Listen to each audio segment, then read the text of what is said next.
the Brooklyn boys, so for one last time I need y'all to roar. Yeah. Now what the hell are you waiting for? After me, there should be no more, so for one last time, make some noise. Get him, Jay. Johnny here with Vigilante Intelligence. I want to say thank you to all those who donated. Without your help, this wouldn't be possible. We're going to create something great. This is the first video of my Trump's Mob series. In today's video, we're going to get into Afghanistan, the opioid industry, and how it all connects to Donald Trump. Eric Prince, the founder of Blackwater, and his sister Betsy DeVos are billionaires who financed Trump's campaign. Their family has donated up to $200 million to Republicans over the years. As a result, Trump picked Betsy DeVos to become the Secretary of Education. Eric Prince advises Trump and wants to privatize the war in Afghanistan. In case you're unfamiliar with Blackwater, they are mercenaries who have a reputation for murdering civilians while under U.S. contract in Iraq.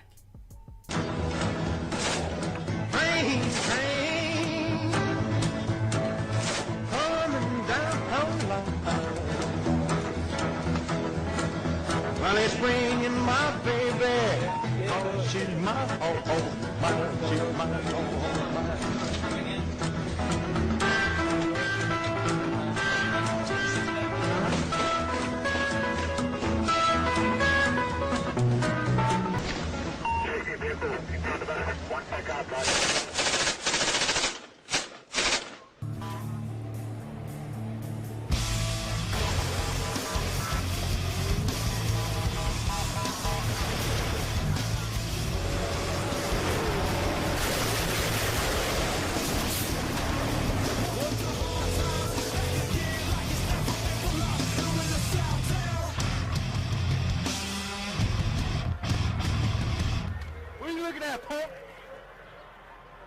You got a problem?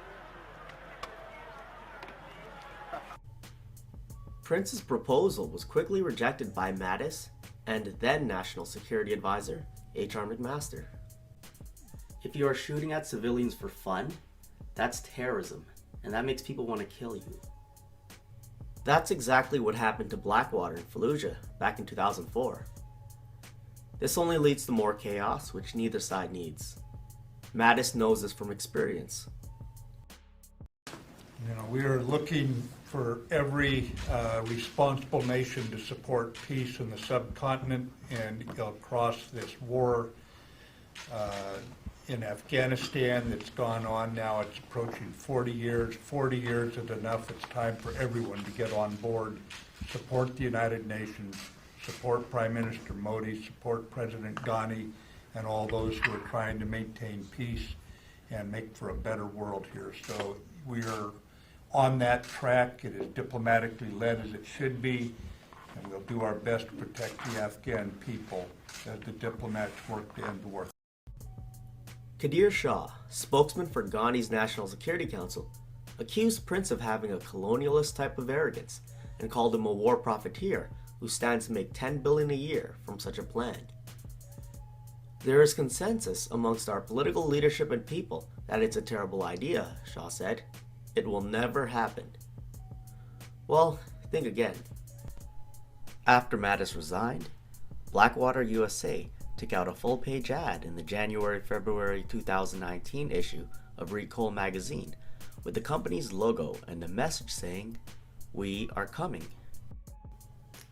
That was a cryptic message of what to expect in the future.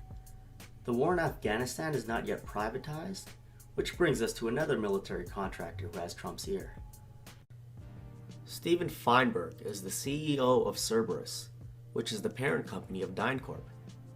If you're unfamiliar with DynCorp, it was involved in child sex trafficking before Feinberg bought it, and even afterwards, the company is still involved in cases of child sexual abuse. DynCorp has been a bad investment for Feinberg. Afghanistan in particular has been a problem. In recent years, the country has proved no more hospitable to for-profit military contractors than it has to stumbling empires. DynCorp's profit margins are thin there. Revenues are falling, according to the former Cerberus insider. Feinberg proposed an expanded role for such contractors. Feinberg's recommendations to the Trump camp were pushed aside, according to the Times, by Defense Secretary James Mattis, a career military man.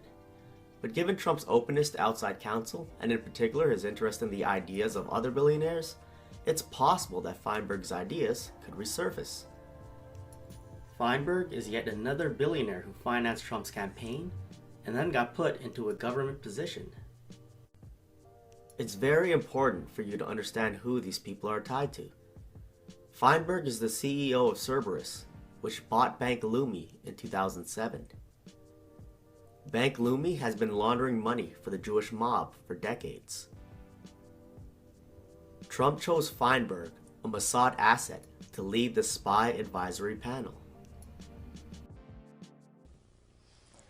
The highest levels of the Marine Corps and the Army, in those special operations levels, the individuals are actually in the mob.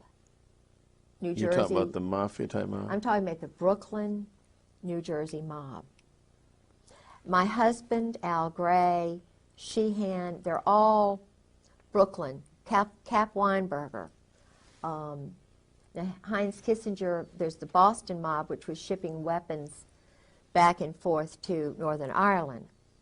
And I don't want to get too deeply involved in that, but it goes, Israel, some of the Zionists who came over from Germany, according to my husband, were, see, he works with those people.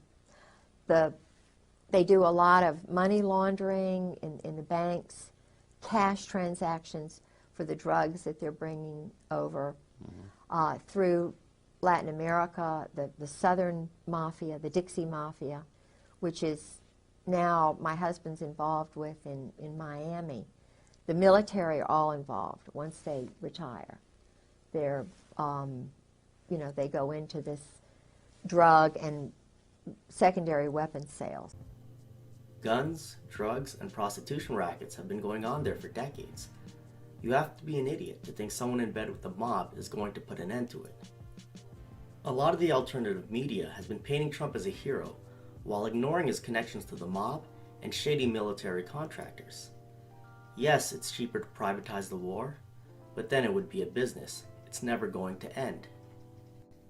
Remember Pizzagate, which said that Hillary Clinton accepted money from the pedophiles at DynCorp, so you have to vote for Trump? Turns out, Pizzagate was fake news all along. It was a psyop to get Trump elected, by accusing Hillary of doing what Trump is guilty of. DynCorp donated way more to Trump than they did to Hillary, and Trump put their owner into government. Trump fans need to be honest with themselves and admit that he is empowering pedophiles. Attorney Alex Acosta gave the billionaire pedophile Jeffrey Epstein a sweetheart deal. Then, Trump put Acosta into government. Epstein is another Mossad asset, and we will get into that in a future video of my Trump's Mob series. Do you really think this is the right thing for us to be doing, Ivana? What will people think? Let them talk. Donald. Ivana. It's wrong, isn't it? But it feels so right. Then it's a deal? Yes, we eat our pizza the wrong way. Now back to Afghanistan. Let's investigate why it was invaded in the first place. Former Vice President Dick Cheney and Rex Toome, spokesman for the FBI, both admitted that there is no evidence linking Osama bin Laden to 9/11. But so we've never made the case or argued the case that somehow Osama bin Laden was directly involved in 9/11. That evidence has never been forthcoming. If you visit the FBI.gov website, you'll find the 10 most wanted list. And on that list, of course, is Osama bin Laden. You can pull up his wanted poster, and on that poster is a list of charges that he's wanted for. The curious thing is that nowhere in the list of charges is any mention of September 11th. The Muckraker report contacted Rex Toome, a spokesperson for the FBI, and asked why was there no mention of the attacks on September 11th on Osama's wanted poster. Mr. Toome's response was, "We have no hard evidence linking Osama bin Laden with the attacks on September 11th. Now we have some some breaking news coming into the MSNBC newsroom. A federal judge has approved a request by prosecutors to officially dismiss all criminal charges against Osama bin Laden. To officially dismiss all criminal charges against Osama bin Laden. About a year before 9/11, the Taliban actually banned opium production. The first American narcotics experts to go to Afghanistan under Taliban rule have concluded that the movement's ban on opium poppy cultivation appears to have wiped out the world's largest crop in less than a year, officials said. The American findings confirm earlier reports from the United Nations Drug Control Program that Afghanistan, which supplied about 3/4 of the world's opium and most of the heroin reaching Europe, had ended poppy planting in one season. Then, after 9/11, Afghanistan was invaded, and opium production is now at a record high. Opium poppy cultivation in Afghanistan reached a record high last year, leading to unprecedented levels of potential heroin on the world market, the United Nations Office on Drugs and Crime said. Poppy fields were being burned. Now they're being guarded by soldiers who are being used to protect a billion-dollar industry. The Jewish family making billions from the opioid crisis. This is not anti-Semitic. This article was published by the Jewish Daily Forward. Many may not know that the family's fortune comes from selling pharmaceuticals, most notably OxyContin, the addictive painkiller at the center of America's opioid epidemic. A new profile in Esquire chronicles the life and business practices of Arthur, Mortimer, and Raymond Sackler, three brothers from a Jewish immigrant family who built a medical empire.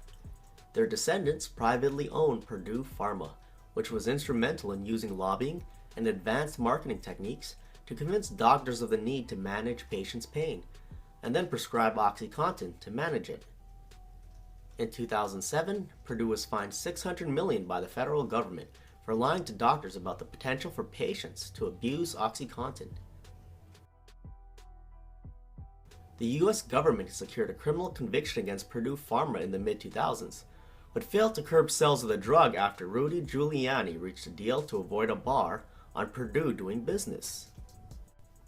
Purdue Pharma hired Rudy Giuliani, the former New York mayor and now Donald Trump's lawyer, to head off a federal investigation in the mid-2000s into the company's marketing of the powerful prescription painkiller at the center of an epidemic estimated to have claimed at least 300,000 lives.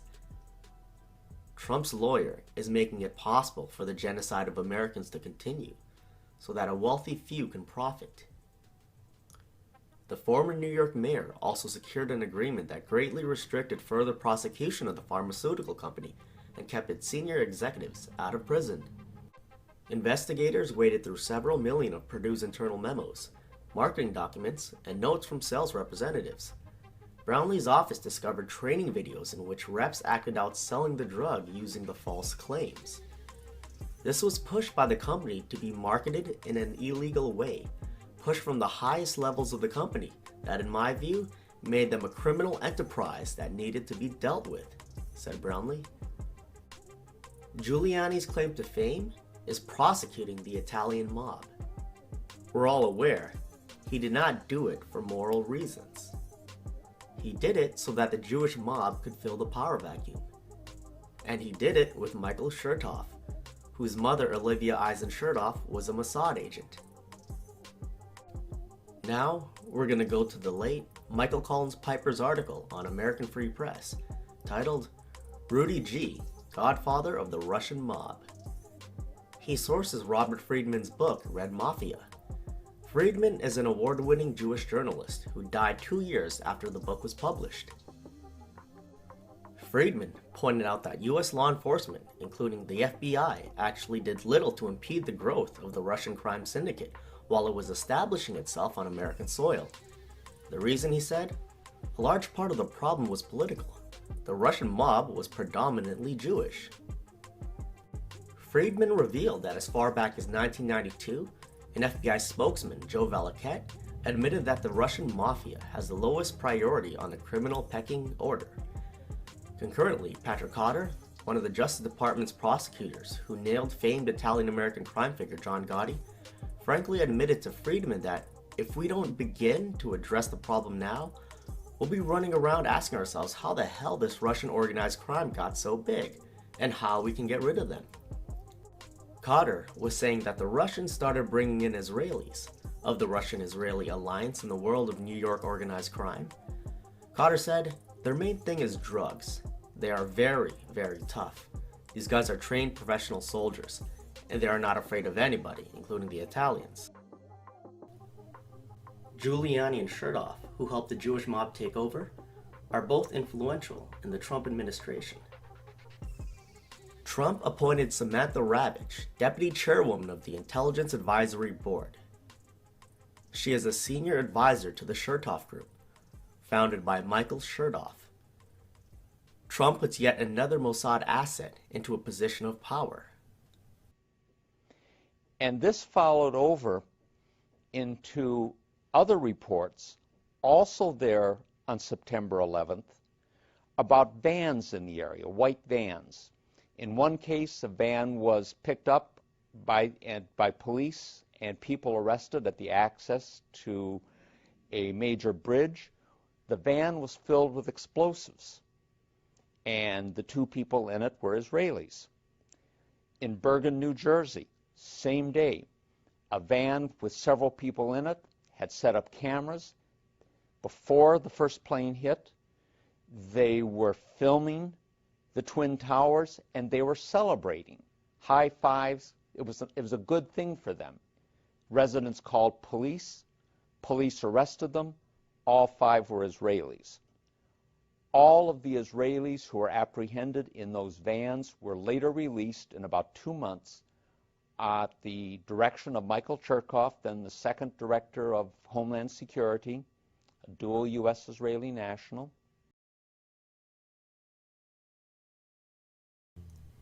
Most of you have seen the video where Rudy Giuliani admitted that he was told the World Trade Center was going to collapse, and the video about him overseeing the transport of the World Trade Center steel, which was a crime scene. Now you know who he is tied to. If you want to know what companies were involved in transporting the World Trade Center steel, destroying the evidence, check the link in the description. Trump is putting Mossad assets in major positions of power. They have access to almost every database, and nearly all important infrastructure is kill-switched. Trump fans think that because he's good on immigration, that he's against them. They don't need any more immigration to the United States. They are focused on Europe. What they need now is Americans to fight each other. They use Trump's immigration policies to radicalize the left. The controlled media doesn't actually care about what he's doing. Look what David French of the National Review has to say about Trump's policies. And now look at what he has to say about their policies.